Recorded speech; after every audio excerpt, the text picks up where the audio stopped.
together for Rick Fuller.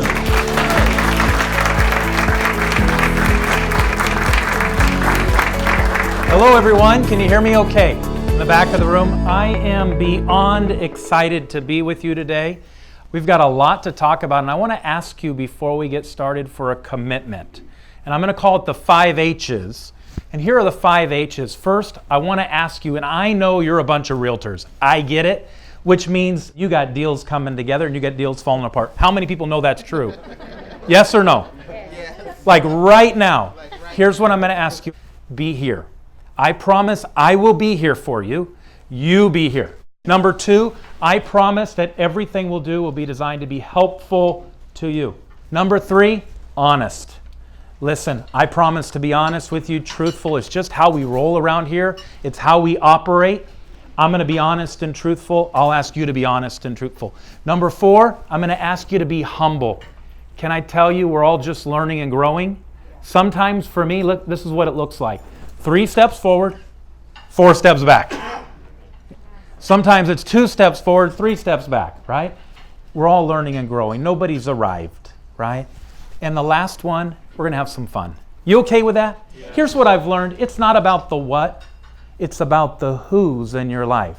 I started in the business about 15 years ago, and we ran what would typically be known as a Navy SEAL team. Here's the idea. A small group of people. Our team meetings also almost had an echo in the room, right? Like it was that small. And I went to a Zillow conference. And this guy in the back, tell me if this is true, he said, Rick, you look like you're a deer stuck in the headlights. Like you've seen something, and it completely changed me. Building a team is like taking a flight. When you're building a team, you have to have a destination. What I mean by that is do not build a team without a destination. Have a big goal.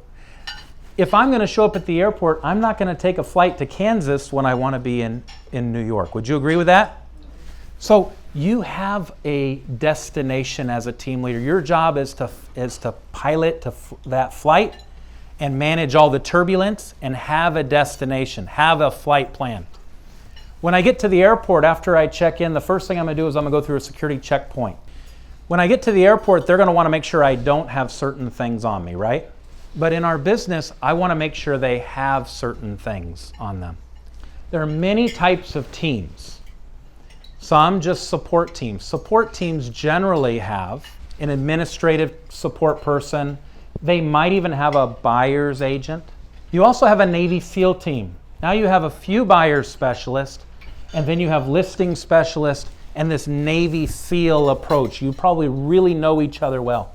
Then you have what we call the expansion team, and we expand into new markets with this team, which may include several coaches, several leads. This includes several groups of people that are working together. It includes a full concierge or conversion department, and this would represent your expansion team. Really important to know the difference.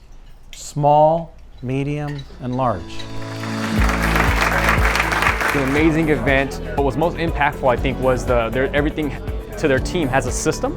Best advice for anybody who's maybe thinking about going to one of the events or just, investing that time, because everybody's time is valuable in the real estate community, that they're willing to serve your team. They want you to grow, they want you to prosper, they want you to do well, and you just don't see that today. Team management, time management, working with teams, how to convert leads, that was a huge one. So there are so many things that I got, so many takeaways to help me and my office and the company. So I'm really, really glad that I came here. And Rick is very giving and sharing with all this information. So it just helps us all to move up to a higher level.